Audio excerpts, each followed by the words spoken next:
Hello, welcome.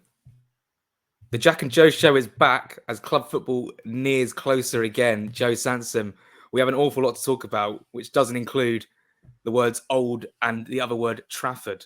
Yeah, I've erased a few words from my personal dictionary over the last week, including that certain region in the northwest of England, because I don't want to talk about it. But we're back. We're excited for league football, and to be honest, Jack, the clocks have changed. Sunny outside at the time of filming. A weekend in Bournemouth awaits, and it's just getting me quite excited for the end of the season. Yeah, it's going to be great. Given we're not going down, we might not get Europe. We're just going to stay where we are, really. And a lot of people might have a problem with that, but I certainly don't, because it's a different sort of end of season vibe you'll get from any other season we've had in the last 10 years. Yeah. And right, let's get on to a lot of topics. Let's start with Bournemouth, because we are going to be without Willian and Mitrovic for reasons we don't want to talk about. For a reason we'll have to speak about at some point, because given what Mitrovic may or may not have done, we're going to have to talk about it, because there's going to be a ban in place that's potentially over 3 games. Joe, give me your team news for Bournemouth. Let's just get straight into it. Let's do it. And we've got to remember as well, this is Luis Boamorte's team, because we're also missing Marco Silva. Does anyone know what happened? Because I feel like it hasn't been spoken about anyway. We're not going to touch on the bans today, partly for the reason that, as of right now, we don't know what they are. It hasn't been released, which probably means that we are challenging some things. What we do know is that Willian's will be a 1-game ban. That's not up for debate. It won't get extended. It's a handball on the line. It's a 1-game ban. So we'll be missing him. Yeah, that is the rule. I'm 99% sure. Now I'm doubting myself, but I'm 99% sure that it's just 1-game ban for him. Okay. Won't be without Mitrovic either, but we don't know how long for, as you say. So I think that you're looking at 2 straight swaps compared to the team that started in the cup. So up front, I think that Mitrovic gets replaced by Vinicius. I think that's just a no-brainer. And then I think it's a no-brainer as well on the left wing, where Willian will drop out for Manuel Solomon. And to be completely honest, look at that team. It's a good team. Good enough team to win. Good enough team to beat Bournemouth. That being said, I think this will be a tough game purely because Bournemouth are fighting for their lives. In their last home game, they performed really well, and they're better, I would say, at home this season overall. It feels like they can capitulate sometimes away from home, like they did against Villa towards the end of the game. Dom Solanke missed a fantastic chance to make it 1-1, and then by the end it could have been probably 4 or 5 at the other end. Whereas at home, they ground it out against Liverpool. The Liverpool team, Jack, would you believe, this is very random, but Liverpool have only won 3 games away from home this season, which is absolutely baffling. In all comps or just Prem? Prem. So one of those was away to Newcastle, which is obviously a very, very tough place to go, as we found ourselves. Can't think of the other 2 off the top of my head, but they went to Bournemouth and they struggled. They lost 1-0. They beat Spurs away 2-1. They beat Spurs away. All right, we've got to think of the other one, Jack, while we're here. Let's go. Annoy us. Maybe it's going to annoy me. The video, it'll come back to us. It's going to annoy me intensely. Dearie me, why did I bring it up? Well, they didn't win at Fulham. That's the positive. Yes, But this will be a tough game. I don't particularly rate Gary O'Neill as a manager, but I think he's good at some of the things that Scott Parker was good at, because we can't pretend he was terrible at everything, as much as I like to believe. Defensively, at times, he got it right. And that was with a low block, playing on the break, and that was where we played some of our best football. I think Gary O'Neill's from a similar school of thought, where you can look at their goal against Liverpool. You can also look at their their only goal at home to Nottingham Forest, where it was a breakaway. I think it's Utara. I hope I'm not butchering the name. On the right wing, crossed it into the middle, and there was the finish. I think it was Anthony against Forest, and I believe it was Philip Billing against Liverpool. 2 very similar finishes. But they can make it difficult for you. They're a physical team. We saw that at the Cottage. But I would hope we've got enough to at least get something from this game. I mean, I'm looking at this thinking this is a game that we should be winning. And we're not going to go into the details of that Man United game, but look at it this way, Jack. Willian and Solomon, they've been interchanging the last few weeks. Mitrovic and Vinicius, yes, it's a bit more of a drop-off. But until that game at United, Mitrovic hadn't been playing his best football for a while. Vinicius, as we know, can step it up.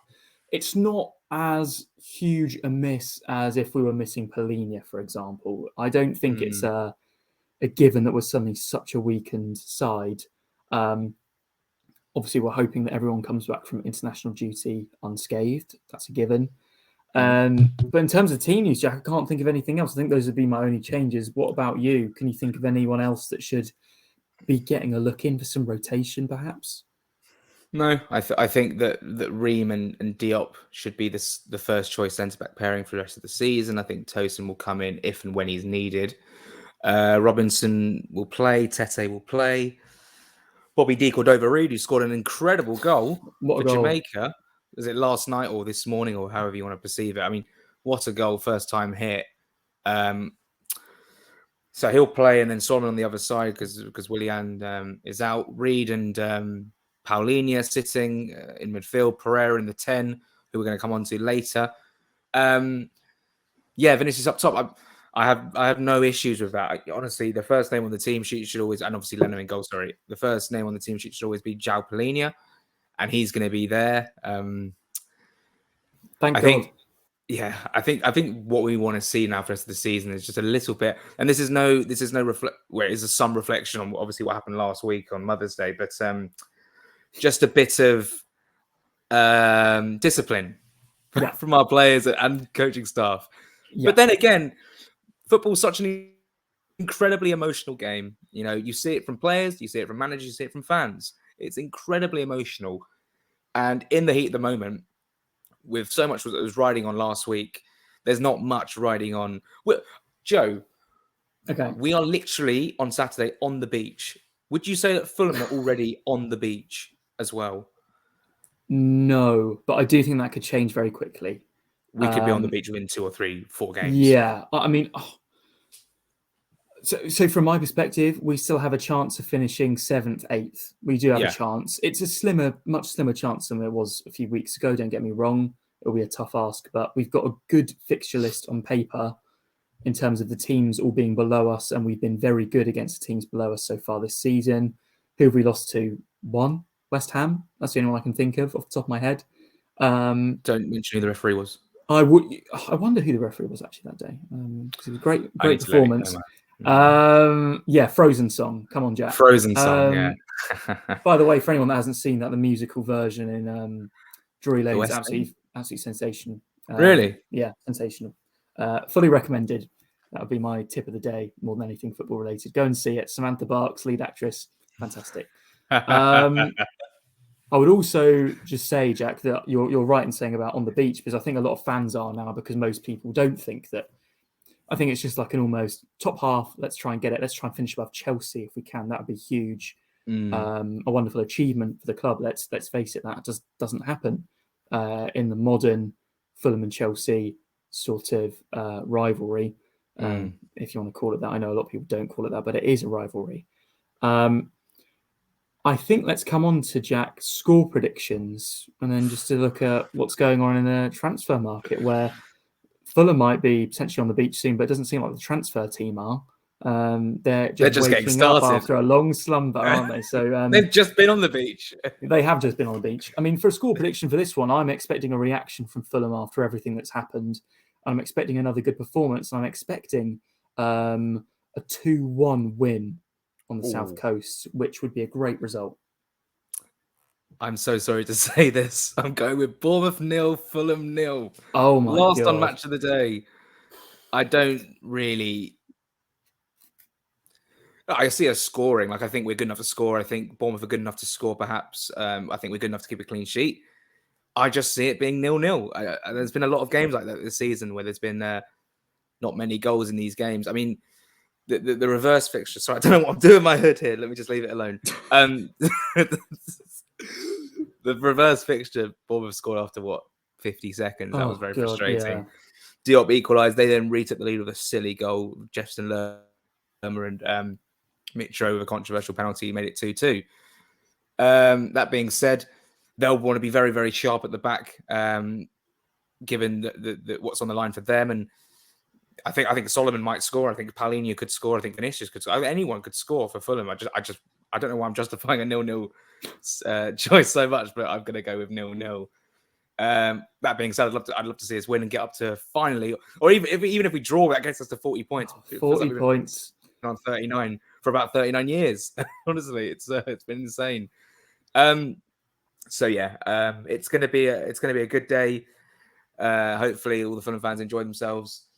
And let's get on to a little Jack, just before you do, I've actually just realised there's one more interesting talking point for Saturday from a football perspective and a Fulham perspective.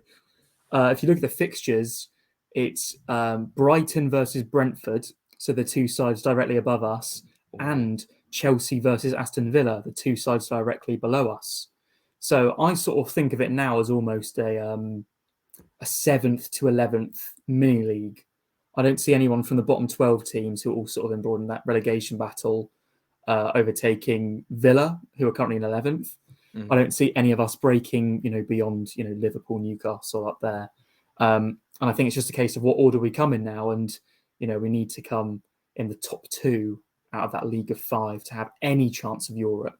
And obviously, it'll be interesting to see those results. It just means that, for example, if we were to win, it could be very beneficial for us in terms of the table if both of those other games ended in a draw. Suddenly, it's looking a lot better from a Fulham perspective, and we might all start dreaming of Europe again. Oh man, I'd love it.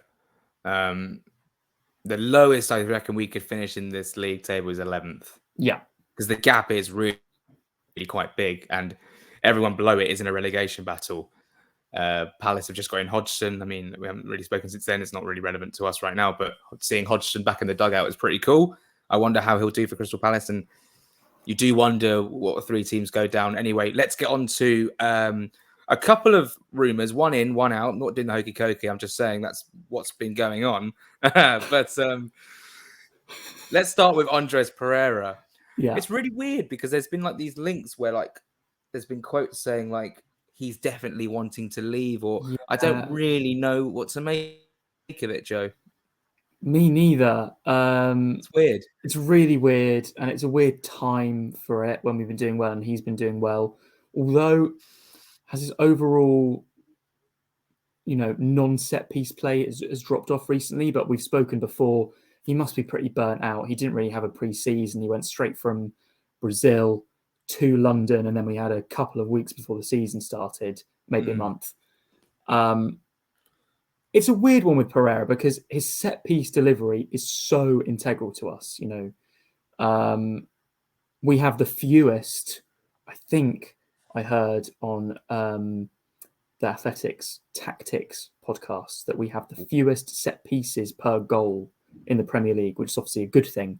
That is almost entirely down to him. That being said, for the way we play, if someone was to bid 30 million, which is the sort of the price that's been touted for him, do I think that we can upgrade him for that price? I actually do.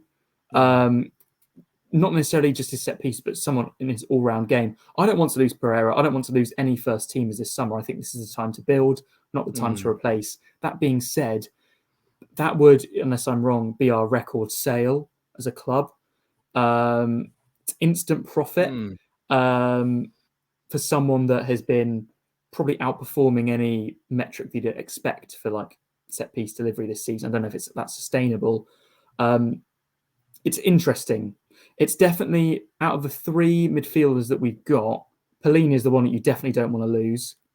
Harrison Reed's the one that you don't want to sell, but is the one that you think, if we're to go up a level, could we upgrade on him? Could that be Lukic? We don't know.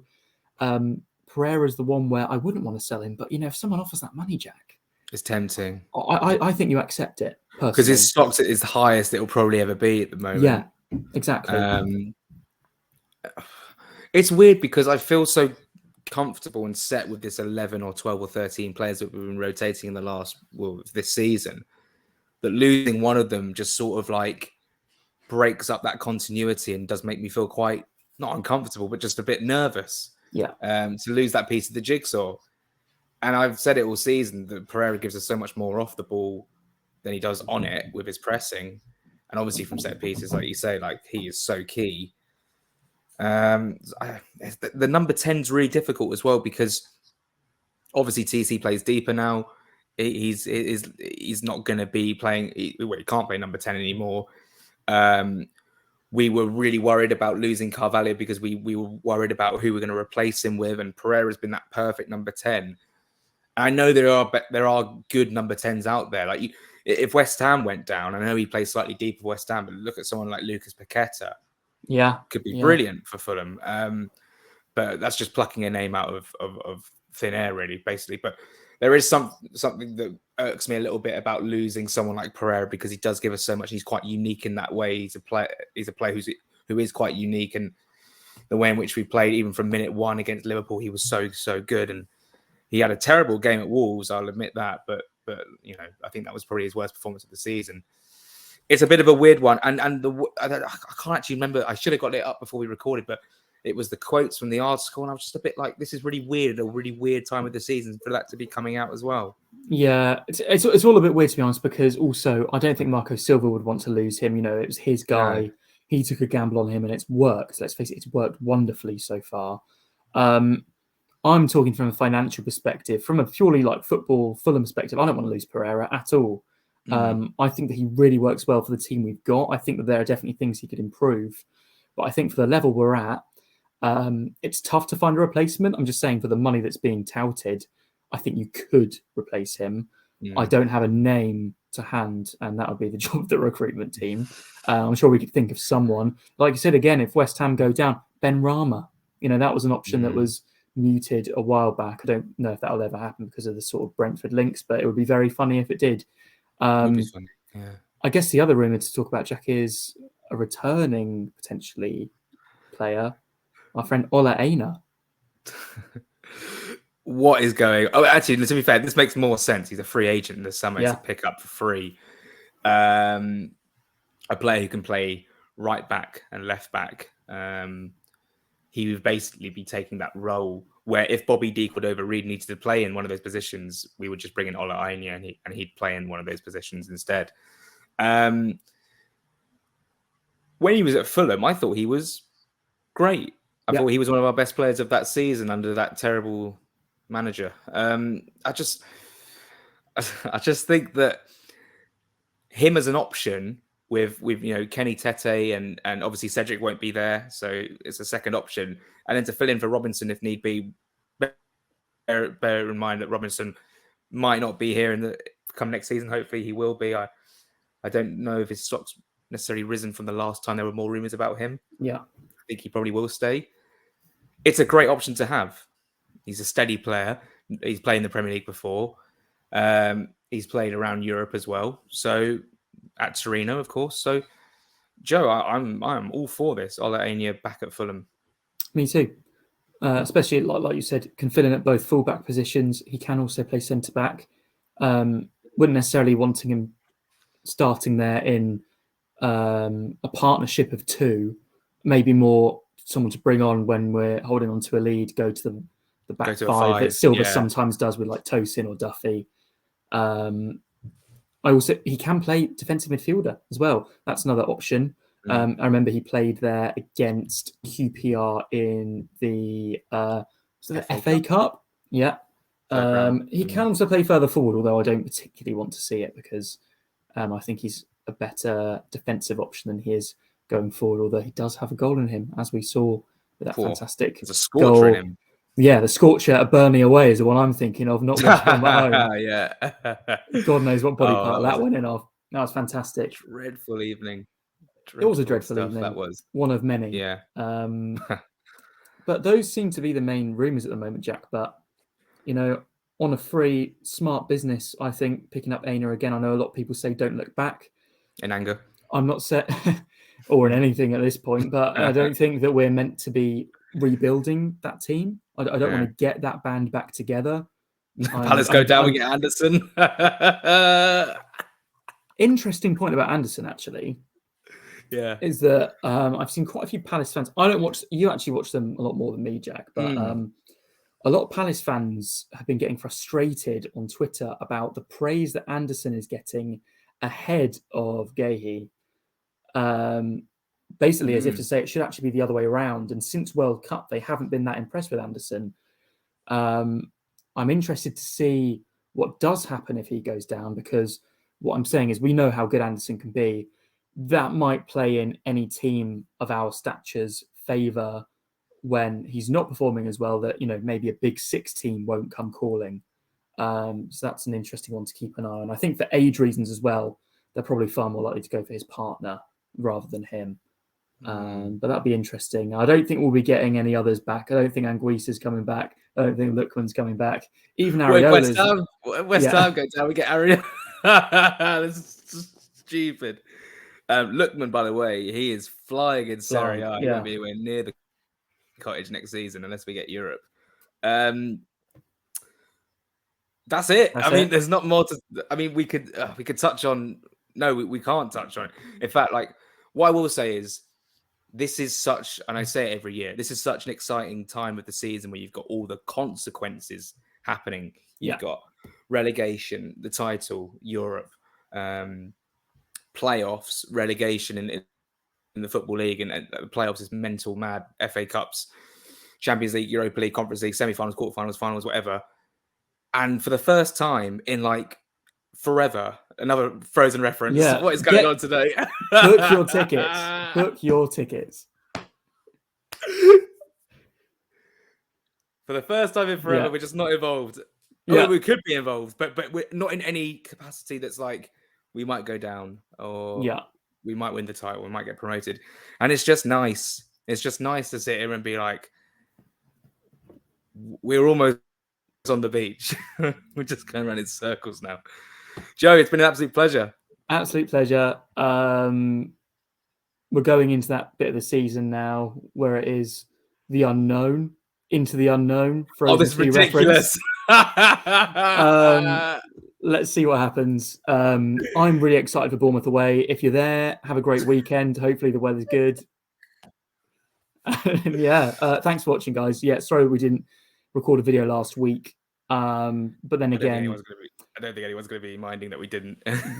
Well, that was my thinking, really. But hopefully we're back now for just quite good vibes for the rest of the season, and just thinking, look, we're mid-table at the moment, and how nice is that? The into the unknown. By the way, at the end of the season, this Jack and Joe show will be transitioning to the transfer show in summer. In summer. That is sensational. Oh, we could go on for. I'm trying to think of who's that third team that Liverpool lost to? I can't. You know what? I can't remember. I'm gonna. If I do a little bit of if I begin to outro it and you look it up quickly, we could. I'm literally checking right now. Sorry, this is very. So, guys, thanks so much for watching again.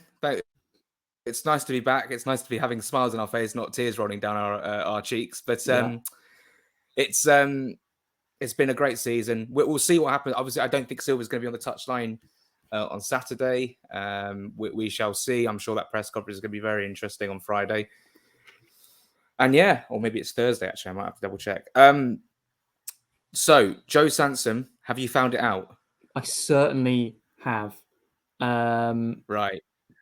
Drum roll. Aston Villa. Oh, yeah, they beat them 2-1 on Boxing Day. So does that mean that... Oh, ignore me. Ramblings. I was going to go into their pre-World Cup break form, but it doesn't matter because it's a Fulham channel, not Liverpool. The Anfield, let's wrap it up there. God. Joe, would you like to plug what you'll be doing on Sunday? Well, actually, thank you for the opportunity, Jack. So myself and my dad are going to be running the Bournemouth Bay run, 10K run, which is on Sunday. It's in aid of the British Lung Foundation, which has some quite personal meaning to me and my family. Maybe we'll put the link in the description, Let's Jack. do that. Obviously, no pressure at all. I'm not trying to ask for donations, but even if you just click on the link and maybe educate yourself slightly more about COPD, which is one of the conditions that we're trying to raise awareness for and raise money for the treatment of. But yeah, the ideal weekend, Jack, is that I've said to my dad that if we win, I'll run it in my Fulham shirt because it's in Bournemouth. But if we lose, it's going straight back in my bag. I'm going in just a generic running top because I don't want to get the stick. Yeah, honestly, great stuff. We'll put the link in the description. It's also on both our Twitter as well if you want to check it out. Great cause, and good luck, Joe. That's going to be fantastic. And what a great thing to do.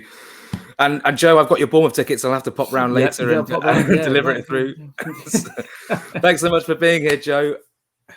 Thanks a lot, Jack. Thanks everyone for watching. And sorry that we descended into a bit of an Eton mess, but you know what? Who cares? Look, it's end of season. It's not even end. It was still like 10 games to go. By the way, it's literally March. Yeah, I know. We're talking about transfers in March. The window literally closed 2 months ago. But this is the life we live. This is what happens in football. Thanks so much for sticking with us. We'll see you again next week. And we'll see you at Bournemouth. And let's hope we keep 11 men on the pitch. Come on, Fulham.